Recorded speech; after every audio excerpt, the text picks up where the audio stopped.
Impressionante, misteriosa, de tirar o fôlego. Aqueles que viram os restos da antiga cidade de Sigiriya no Sri Lanka com seus próprios olhos encontrarão muitas palavras para descrever suas impressões. Erguida sobre um enorme rochedo, as fortificações continuam a nos fascinar até hoje. Declarada Patrimônio da Humanidade pela Unesco no início da década de 1980, este oásis ainda fascina muitos turistas de todo o mundo.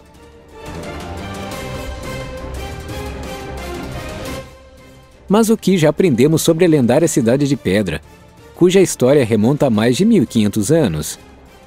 E por que algumas pessoas ainda estão convencidas de que Sigiriya não foi construída por humanos, mas sim por seres divinos? Vamos procurar respostas juntos. Antes de começarmos, não se esqueça de curtir o vídeo e tocar o sino para ativar as notificações do canal. Além disso, fique por aqui até o final para aprender um fato misterioso sobre essa cidade perdida que o deixará sem palavras. Uma história intensa. Como acabamos de mencionar, a Fortaleza Rochosa de Sigiriya remonta a uma história de mais de 1500 anos.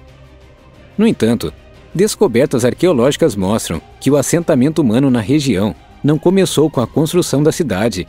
Alguns de nossos ancestrais se estabeleceram aqui já há 5.000 anos. Com o tempo, a área circundante também serviu de lar para monges budistas. Os achados correspondentes são datados do século III a.C. Em vista da difícil situação oferecida pela elevação de aproximadamente 200 metros, pode-se pensar que colonizar o poderoso bloco de rocha parecia tudo menos prático.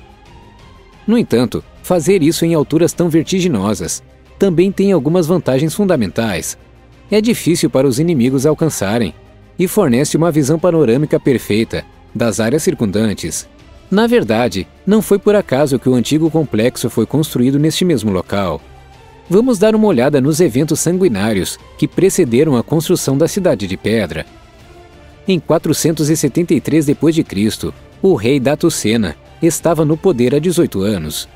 Naquela época, o governante governava Anuradhapura. A atual capital da província do centro-norte do Sri Lanka tem sido o coração pulsante de várias dinastias reais por mais de 1000 anos. O herdeiro legítimo do trono de Datusena era seu filho Mogalana, embora o governante tivesse outro filho.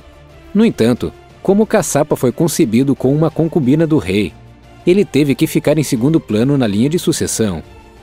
Porém, o desejo humano pelo poder às vezes é mais forte do que o amor pela família.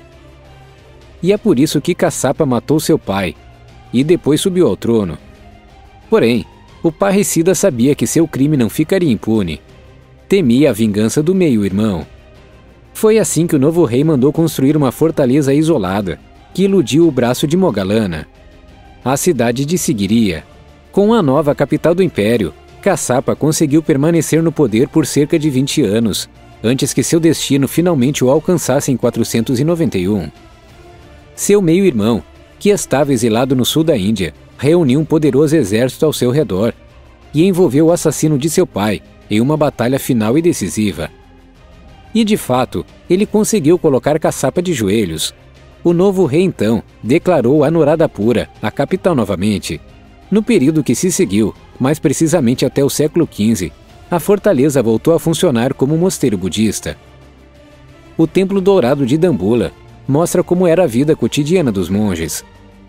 Em resumo, este é o nome de um total de 8 templos de oração, que foram construídos em épocas diferentes e estão repletos apenas de pinturas e figuras impressionantes. Depois o Templo dos Monges. O rei de Kandy podia refugiar-se no norte em caso de necessidade. Na verdade, só soubemos da existência da antiga cidade rochosa em nossas latitudes ocidentais desde o final do século XIX. Naquela época, os arqueólogos britânicos conseguiram redescobrir as relíquias de Sigiriya, com todos os seus testemunhos de tirar o fôlego. Passado florescente. Dada a designação de Fortaleza Rochosa, pode-se pensar que Sigiriya era um abrigo mais utilitário com poucas comodidades, mas na verdade é o contrário.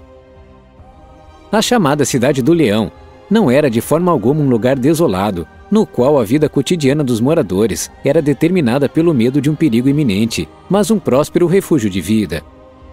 Vamos dar uma olhada no impressionante Jardim da Fonte. Ele ainda atesta o conhecimento extraordinário de seus construtores e é considerado um excelente exemplo de tecnologia avançada do passado. O engenhoso sistema de poços, canais, lagos e represas garantiu que a água potável nunca acabasse, mesmo em caso de cerco. Mesmo que alguns edifícios não tenham resistido à devastação do tempo, os seus vestígios permitem uma visão profunda da realidade cotidiana da antiga população.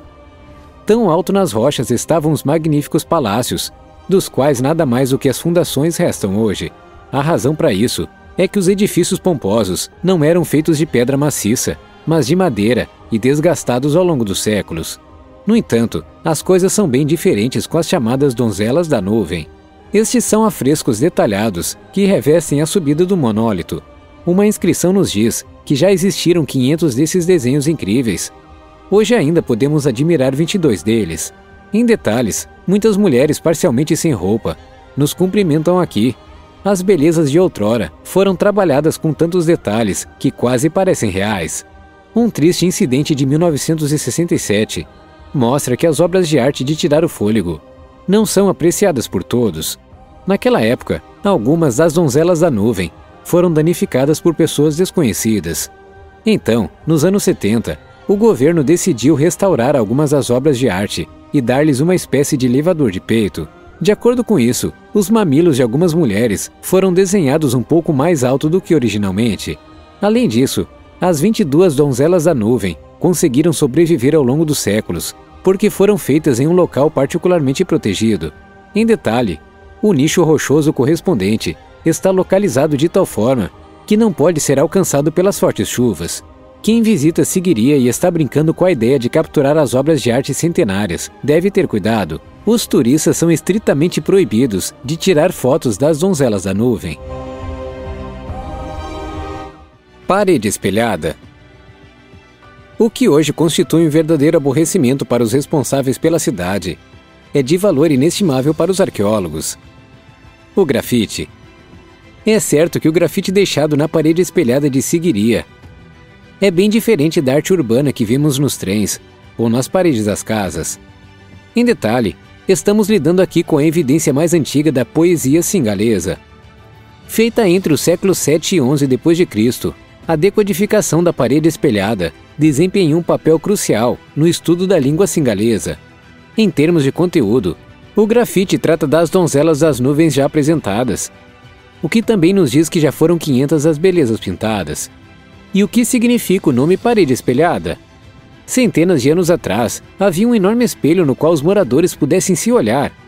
Bom, não foi bem assim, mas algo parecido. O nome remonta ao fato de que a parede rebocada sempre foi polida com alto brilho durante o reinado do rei. Dessa forma, era possível ao governante admirar seu próprio rosto. Portão do Leão. Como já mencionado brevemente, Sigiriya também é conhecida como a Cidade do Leão. Para entender por que isso acontece, vale a pena dar uma olhada na derivação do nome Sigiriya. Em detalhes, isso remonta a Singagiri, que significa algo como Rocha do Leão. Este nome provavelmente pode ser atribuído ao enorme leão de pedra, que outrora adornava o portão principal. Hoje em dia, porém, restam apenas duas patas enormes do gigantesco felino. No século V, a obra era bem mais espetacular. Quem quisesse entrar no complexo tinha que passar pela boca do enorme guarda. Muito parecido com a cena do Aladim da Disney, se você já assistiu ao filme quando criança. A Cidade dos Deuses.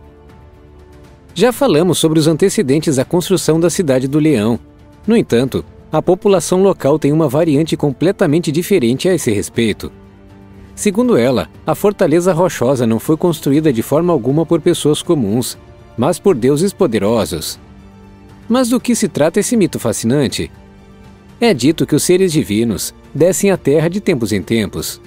Para ter um local de residência condizente com seu status também ali, eles criaram um complexo pitoresco. Em detalhes, é dito que Sigiriya foi modelada para ser a casa do deus Kubera. Dentro da mitologia, Kubera personifica o deus da riqueza, comerciantes e tesouros. É comumente assumido que as donzelas das nuvens retratam as cortesãs do rei. Por outro lado, existe a suposição de que as mulheres encantadoras também eram deusas. Mas isso não é tudo. Na verdade, é dito que a cidade já possui um palácio mágico, que representava a conexão direta entre o mundo dos deuses e o nosso. Quer acreditamos na origem divina ou não há dúvida de que Sigiriya ainda representa alguns grandes mistérios até hoje. Assim como no caso das antigas pirâmides egípcias, o fundo terrestre do local é desafiado pelo imenso esforço necessário para construí-lo. Algumas pessoas até dizem que teria sido praticamente impossível para as pessoas do século V transportar o material de construção necessário a uma altura de 200 metros. Embora o local escolhido seja frequentemente atribuído à sua visão prática inacessível ao inimigo, não devemos esquecer que também há uma conexão religiosa aqui. Nas antigas tradições, construir sobre montanhas ou rochas altas estava associado à ideia de poder alcançar o reino dos céus com mais facilidade e estar mais próximo dos deuses. Apenas os cidadãos poderiam nos dizer o que realmente está por trás dessa lenda emocionante, mas infelizmente, eles não têm mais a oportunidade de fazer isso. A Torre de Babel. Para colocar isso em perspectiva, não devemos esquecer a lendária Torre de Babel, uma estrutura que também foi construída, aparentemente para alcançar Deus. Uma das coisas mais incríveis que saíram da Babilônia foi a invenção da infame Torre de Babel, mencionada na Bíblia e comprovada pela história. Esse edifício foi construído logo após o grande dilúvio ter destruído quase tudo e quase todos no planeta. Segundo relatos bíblicos, a Torre de Babel foi construída quando os habitantes da Mesopotâmia ainda falavam a mesma língua. Quando se estabeleceram na área, queriam construir uma grande torre que alcançasse o céu. Algumas pessoas parecem acreditar que os locais construíram a torre para que pudessem eventualmente alcançar o céu, embora outros acreditem que construíram a torre para que não fossem afogados por outro grande dilúvio. De qualquer forma, os relatos bíblicos dizem que Deus tinha outros planos. Ele confundiu as pessoas ao forçá-las a esquecer sua língua nativa e falar novas línguas. Eles não conseguiam mais se comunicar, então a construção da torre rapidamente desmoronou. Não sabemos ao certo qual estrutura na área é a mencionada Torre de Babel, mas os pesquisadores tendem a acreditar que o melhor candidato é o Etemenanque da Babilônia. Essa torre foi supostamente dedicada a Marduk, o deus patrono da Babilônia. Uma vez que vários templos como este foram encontrados na área, faria sentido que um edifício como esse pudesse ter sido usado como a base para a Torre de Babel. Sob o governo de Saddam Hussein, o governo iraquiano liderou uma missão para escavar a Babilônia e tentar trazer a cidade de volta à vida, incluindo o descobrimento e reconstrução de um dos palácios de Nabucodonosor. No entanto, depois que os Estados Unidos invadiram o Iraque em 2003, seus planos desmoronaram completamente. A área acabou sendo reaberta aos turistas em 2009, embora o projeto nunca tenha sido concluído. Graças à invenção da escrita moderna pelos babilônios, sabemos muito sobre a sua cidade e como os humanos viviam. Se isso fosse verdade para outras partes do mundo, a história poderia contar um enredo muito diferente. É isso aí, pessoal! Agora a sua opinião importa. O que você acha da deslumbrante cidade do Leão de Sigiriya? Você já visitou a Fortaleza da Rocha? Se sim, compartilhe suas experiências conosco. E não se esqueça de nos dar um like e se inscrever para nunca mais perder um vídeo. Por fim, fique à vontade para conferir outros vídeos do nosso canal, que você pode acessar clicando em uma das imagens nos créditos. Obrigado por assistir. A gente se vê na próxima.